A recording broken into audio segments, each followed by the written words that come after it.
नमस्कार मित्रों, आज हम बात करेंगे अक्षय कुमार और कियारा आडवाणी अभिनीत फिल्म लक्ष्मी बम की। लक्ष्मी बम रिलीज होने से पहले ही विवादों में घिर गई और इसके बाद जब ये OTT पे रिलीज हुई तो फ्लॉप हो गई, बल्कि यूं कहें कि सुपर फ्लॉप हो गई। इस फिल्म को अक्षय कुमार के एक्टिंग कैरियर की कब्रगाह माना जाने लगा। ये तो अच्छा रहा कि ये फिल्म थिएटर में रिलीज नहीं हुई, नहीं तो अक्षय कुमार की साख को और भी अधिक बट्टा लग जाता।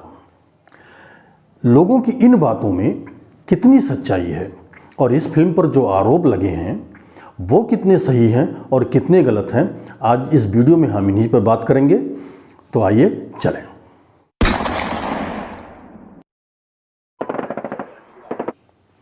मित्रों, भारत में क्रिकेट और फिल्मों का एक जुनून सा है लोगों में।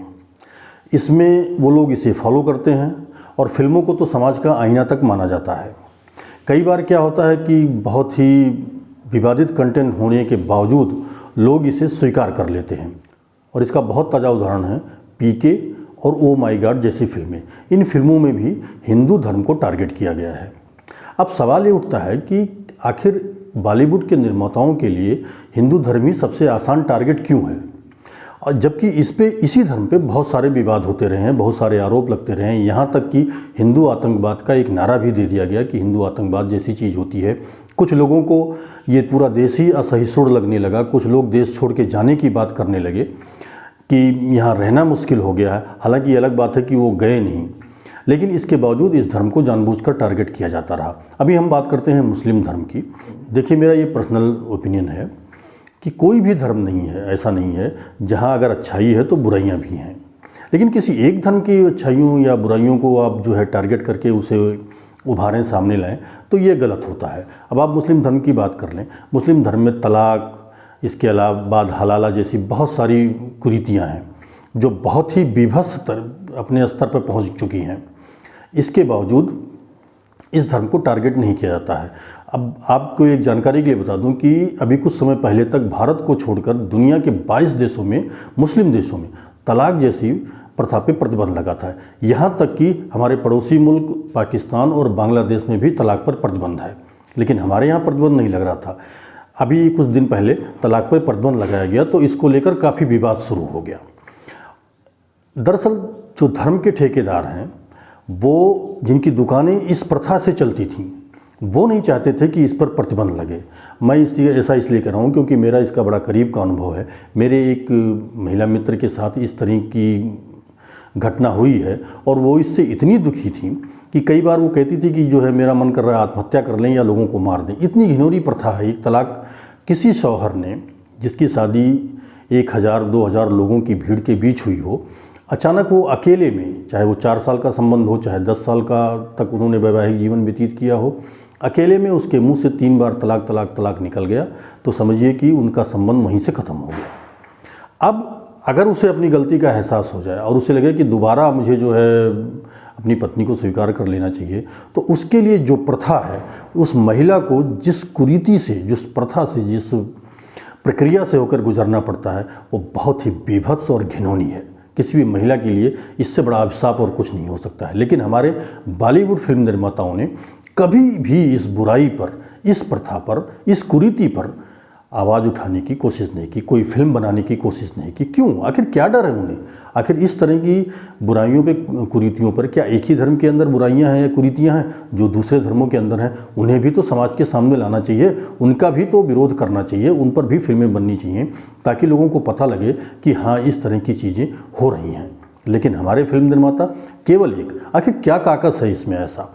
केवल एक ही धर्म को जो है टारगेट करने की कोशिश करते रहते हैं और इसी धर्म को बाद में असहिष्णु कर दिया जाता है। हो सकता है कि मैं यहाँ थोड़ा बायस्ड हो रहा हूँ, लेकिन यही सच्चाई है। अब बात कर लेते हैं लक्ष्मी बम की। लक्ष्मी बम दरअसल जिन उद्देश्यों को लेकर बनाई गई थी, दरअसल ये भूत प्रेत को लेकर बनाई गई थी, लेकिन जब ये फिल्म शुरू हुई, फिल्म की शुरुआत में ही एक ही बहुत ज़बरदस्त सीन दिया गया जिसमें एक हिंदू बाबा एक महिला को पीट रहा है और ये कह रहा है कि इसके अंदर चुड़ैल है, और कुछ वो वैज्ञानिक तरीके से जो है केमिकल वेमिकल जुटा के उससे प्रयोग भी करता है। तो लोगों को ये बात सच लगने लगती। इस बीच जो है अक्षय कुमार यानी हीरो की एंट्री होती है और एक लंबे स्पीच के बाद वो ये मानते हैं कि न तो भूत होता है न प्रेत होता है। कुछ डायलॉग भी हैं जिसे आप लोग जानते होंगे कि मैं चूड़ियाँ पहन लूँगा और ये कर दूँगा वो कर दूँगा, जैसा भी कई बार ये डायलॉग रिपीट किया गया है इस फिल्म में। तो मैं फिल्म का रिव्यू नहीं कर रहा हूँ। तो वो वहाँ लंबा चौड़ा भाषण देते हैं, लोगों को समझाते हैं कि ये अंधविश्वास है, कोई भूत प्रेत या चुड़ैल नहीं होती है।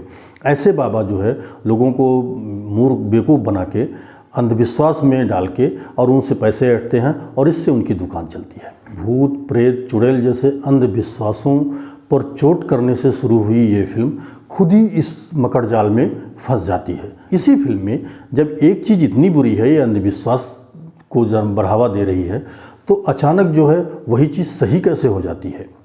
एक मंदिर में रहने वाला पुजारी एक घर में ये तो बता देता है कि हाँ आपके घर में भूत प्रेत का साया है, लेकिन उसको कैसे भगाया जाए इसका इलाज उसके पास नहीं है।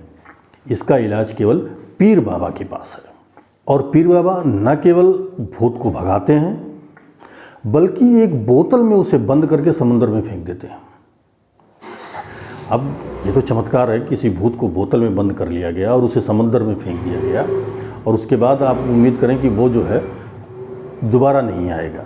मतलब भूत को बोतल में बंद करना, समंदर में फेंकना, ये सब अपने आप में बड़ा, ये इसमें अंधविश्वास नहीं है क्योंकि वो बात पीर बाबा की हो रही थी। लेकिन जब बात हिंदू बाबा या पुजारी की थी तो ये अंधविश्वास को बढ़ावा दिया जा रहा था।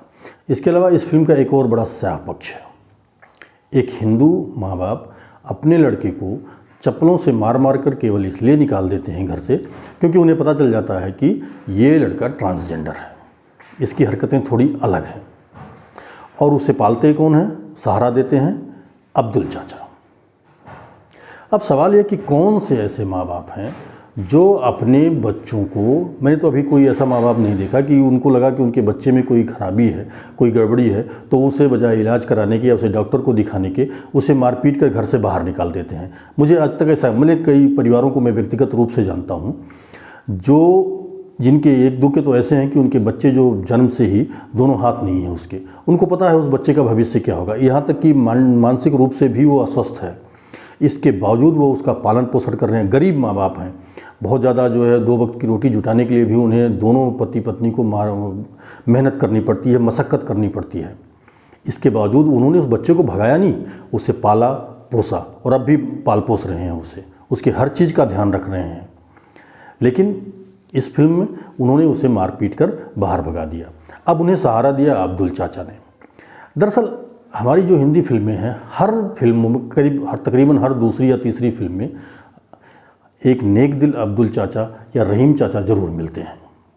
कभी कोई ऐसा पुजारी या कभी कोई ऐसा जो है बाबा जो हिंदू बाबा है वो नहीं मिलता जो किसी परिवार को पाले या किसी बच्चे को सहारा दे, लेकिन सहारा देने वाले केवल अब्दुल चाचा या रहीम चाचा होते हैं।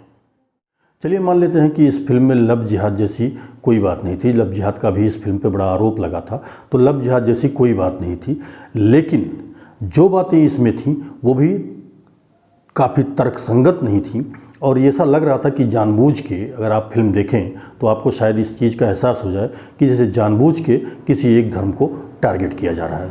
तो अब सवाल ये उठता है कि आखिर बॉलीवुड किस कॉकस में फंसा हुआ है। सुशांत सिंह की मौत के बाद, फिल्म एक्टर सुशांत सिंह की मौत के बाद कई राज खुले और ये पता लगा कि कुछ 2-4 लोगों के चंगुल में पूरा का पूरा फिल्म इंडस्ट्री, पूरी की पूरी फिल्म इंडस्ट्री फंसी हुई है। इसमें डी कंपनी का भी नाम सामने आ रहा है। अब जाहिर सी बात है कि जो किसी फिल्म में पैसा लगाएगा तो वो जैसा चाहेगा वैसी फिल्म बनेगी। लेकिन सवाल ये है कि जो स्थापित लोग हैं, जो स्थापित एक्टर हैं, जो बड़े एक्टर हैं, चाहे वो अक्षय कुमार हो या भी कोई भी हो, उन लोगों को आखिर अपने कैरियर के लिए इस तरह की फिल्में स्वीकार करने की क्या मजबूरी है। अगर अक्षय कुमार ने ये फिल्म केवल पैसे के लिए स्वीकार की है तो निश्चित रूप से मान लेना चाहिए कि अच्छे कलाकार नहीं हैं। लेकिन अगर उन्होंने किसी दबाव में ये फिल्म स्वीकार की है तो एक बार फिर ये मान लेना चाहिए कि दरअसल बॉलीवुड में ये परंपरा वाकई चल रही है और इस तरह की स्थितियां हैं और काफ़ी पहले से ये चल रही है। कई फिल्म एक्टरों ने ये आरोप भी लगाया है कि जानबूझकर, अगर उन्होंने उनकी बात नहीं मानी तो जानबूझकर उनके फिल्मी करियर को ख़त्म कर दिया गया, उनका फिल्मी करियर जो है तबाह कर दिया गया। और कई लोग तो फिल्म दुनिया को अलविदा कहके चले गए, जबकि अच्छा खासा करियर उनका चल रहा था। इसके बावजूद उन्होंने फिल्मी दुनिया को अलविदा कह दिया। तो मित्रों, ये वीडियो आपको कैसा लगा हमें ज़रूर लिखिएगा। साथ ही अगर आपने अभी तक इस चैनल को सब्सक्राइब नहीं किया है तो सब्सक्राइब भी कीजिएगा और बेल आइकन ज़रूर दबाइएगा, जिससे जो भी वीडियो मैं इसमें डालूँ उसका नोटिफिकेशन आपको मिल जाए। धन्यवाद।